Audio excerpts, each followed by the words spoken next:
open till it shatters through the ocean. I wanna make shockwaves. Ladies and gentlemen, boys and girls, cats and dogs, and other farm animals, this is Arinia, and welcome to episode 29 of Kerbal Space Chronicles. Now, I know I'm a little bit behind the curve here, but I've still been dealing with the fallout from my near wreck on Saturday, so we're going to go ahead and just get things rolling here with what we have. This is Project Detroit, which, as you recall in the last episode, docked with its target vehicle and is now one spacecraft traveling around the planet Kerbal. And in fact, I think that's given us some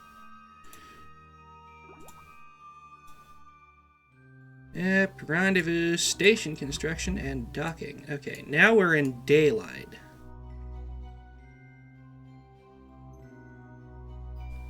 So the spacecraft's going to reorient itself.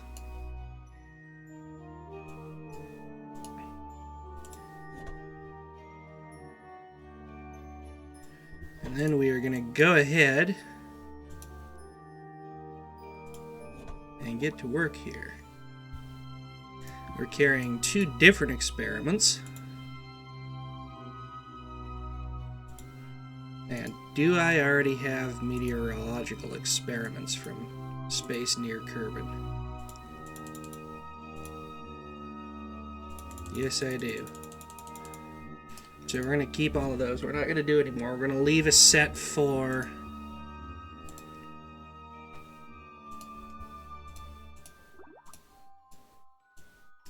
I want to figure out which set it is.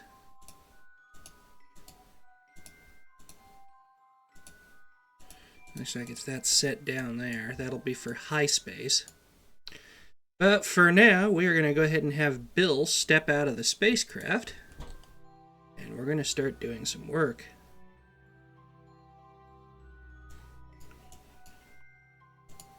Now what I'm going to do is I'm going to open his inventory. We're going to let go of the spacecraft. We're going to start coming away.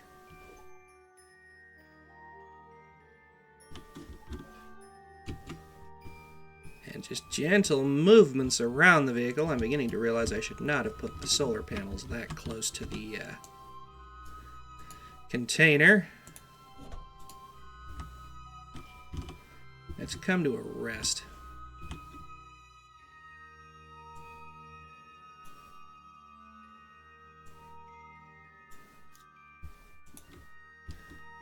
It can only carry 110 liters.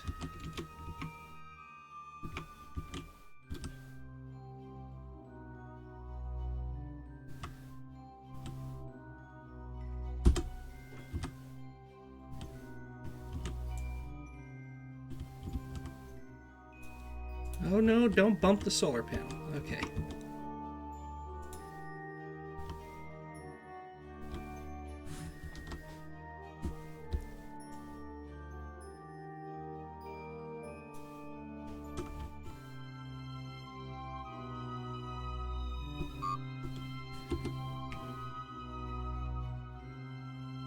Gotta remember how to use Kerbal attachment system, which has frozen my game. Okay.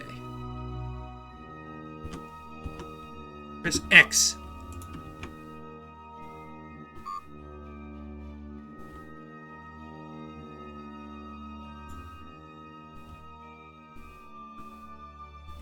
How do I equip it, though?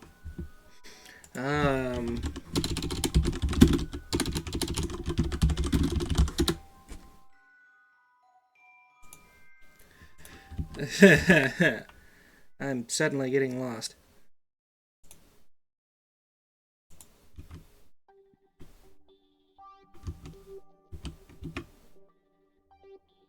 Kerbal inventory system, I think? Will that tell me how to equip things from my inventory? I don't know. Yeah! This is not good. Okay.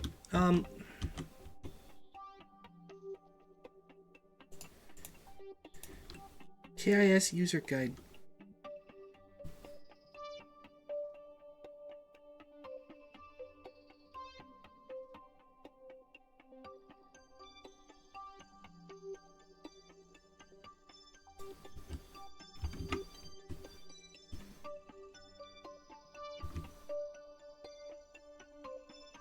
Oh, type this number.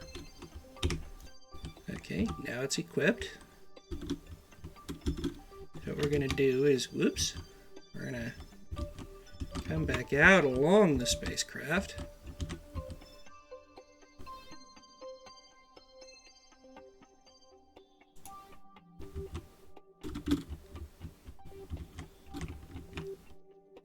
Okay, let's see here.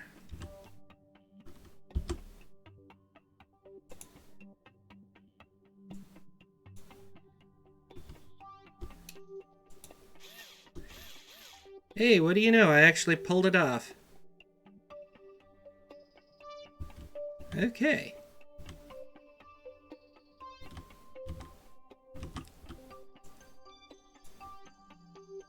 Mount. Hey, what do you know? Did it work? Did it work? I think it worked. Okay. Now we can close that container for now. Okay, so I think I know what I'm doing again. It's been so long since I've used Kerbal Attachment System and Kerbal Inventory System. Okay, now we're going to open this container. And what we need to do is hold H, attach. It's a little off center, but oh well.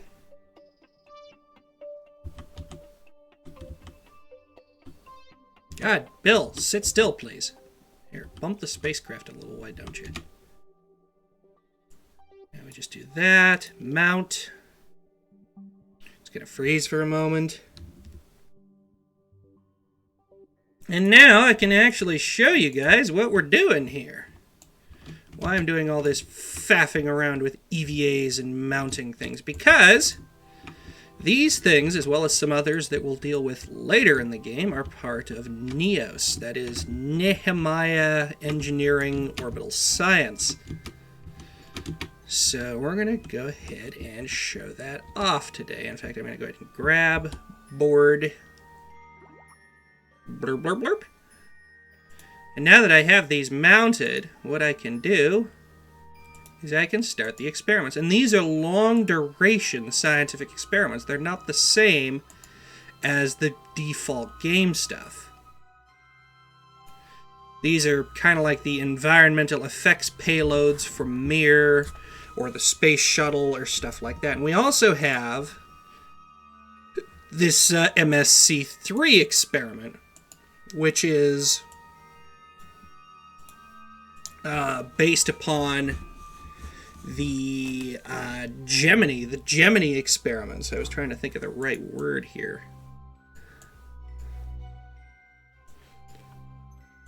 But yeah, now we have all of these running, and what we have to do to make them work correctly is accelerate time, because they are long-duration experiments.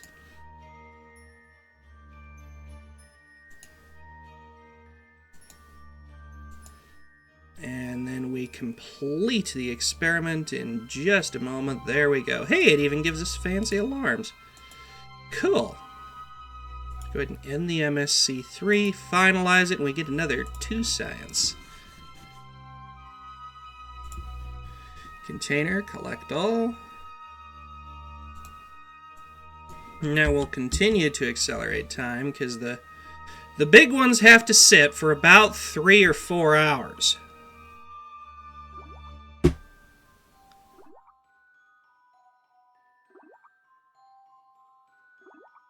I think we're coming up pretty close here. Yep, because here it is. It's dropping us down in time warp. I think we're going to get another fancy alarm. Yep, we have exposed the polished plate, micrometeoroid, and debris for 3 hours. So we'll go ahead and finalize the results, which closes the thing. Aha! 14 science. 14. So we'll go ahead and collect that data in the capsule, and then we'll fast forward for another hour to finish the passive orbital samples assembly number 1. Of course, Science Alert is burbling away.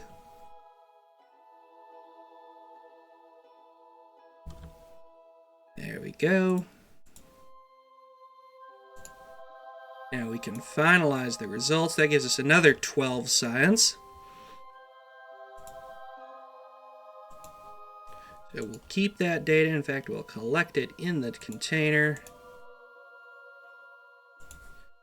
Now, here's the tricky thing, because right now what we have to do is we have to burn outward. We have to pick up some altitude. And where are my HUDs? Oh, that's right, I decluttered down. Let's go ahead and reignite the 3 main HUDs, because I don't need that one right now. We want to kick out to about 1 million meters, 1,000 kilometers, or a little bit above that, because we need high orbit now. And we still have plenty of life support. 81 days of the critical resource, or the short time resources. I think we can dump the waste tanks for now, because we don't particularly need them. So let's go ahead. Waste. Dump. Wastewater dump. And CO2 dump. There we go. Now those are going to dump. And we are controlling from, I hope we're controlling from the TRU. Control from here, because otherwise we're pointed in the wrong direction. Let's go ahead and fire the engine. Get what little we can out of it. Well, not necessarily little. That's quite a bit of a kick, actually. Now, because I'm not sure our staging is reliable, I'm going to go ahead and decouple manually. I'm going to activate this engine. That parachute really needs to be on its own stage. Alrighty, there we go. Now we're actually using the target vehicle's engine to boost this spacecraft. What do you think of them apples?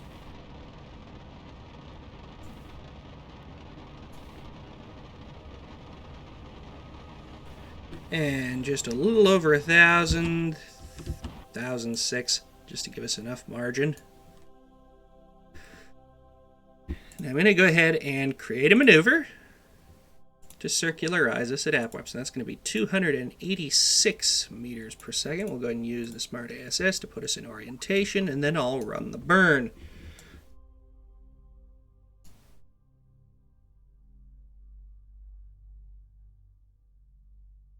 Alright, come on, get on the node. Thank you. This is why having a second spacecraft is so useful. It gives us this much more powerful fuel supply, while allowing us to conserve the RCS fuel on the... Oh, shit! Went a little too far. But allows us to conserve the RCS on the spacecraft for re-entry. That's what RCS originally stood for. It was the re-entry control system, not necessarily reaction control system.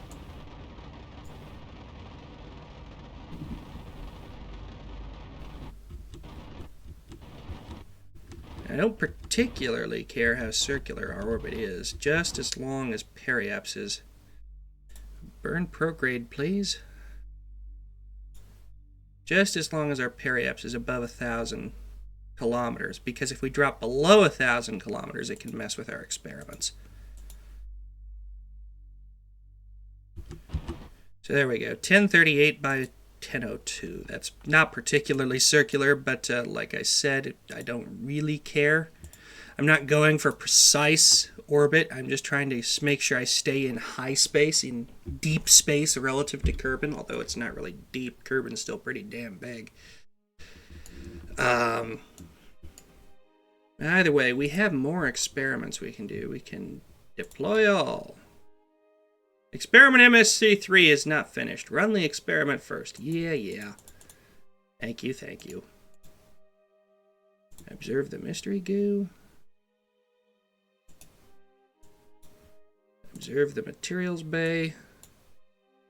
Go ahead and keep those. And we'll collect all the data. All items stored. Okay. Now I'm going to declutter the HUDs again, as I don't need them for the moment. Oops, I want Science Alert to go away. And this time, well, we might as well have Bill doing EVA at night, because, well, he has lights and the spacecraft's not particularly dark. I wonder if my ambient lighting got mucked up again.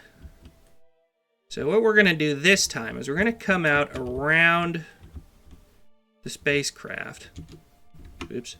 Easy. Easy, Bill. You're going up. Go down. Thank you. Now we need to get rid of these old parts. We can disassemble them and they just go poof! And it loses the material kits due to lack of space. But we don't really care because right now the only problem with those is that they're in our way. Now I need Bill's inventory. Fortunately, he still has the drill equipped. And the resupply module. So what we're going to do is the same thing. We're going to grab the part, we're going to put it over there, and it's going to say mount. It's going to freeze for a moment.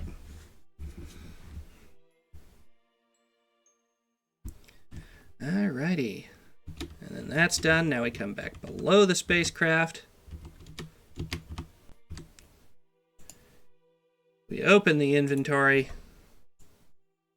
I'll go ahead and close the bell one, because we don't need it. Okay, Bill, calm yourself. Take the POSA 1 experiment, drop it there. Whoa, uh-oh. Bill. Okay, mount. Whew, that was concerning. All right, let's go ahead and get Bill back in the spacecraft before too much happens. And we don't have to come out here again. We're going to go ahead and grab and board. There we go. Now this is going to be the end of the episode. I'm going to run these experiments off screen so that way in episode 30 we can just get to Project Detroit returning home. Because that'll probably be more interesting than me just faffing around with a time warp.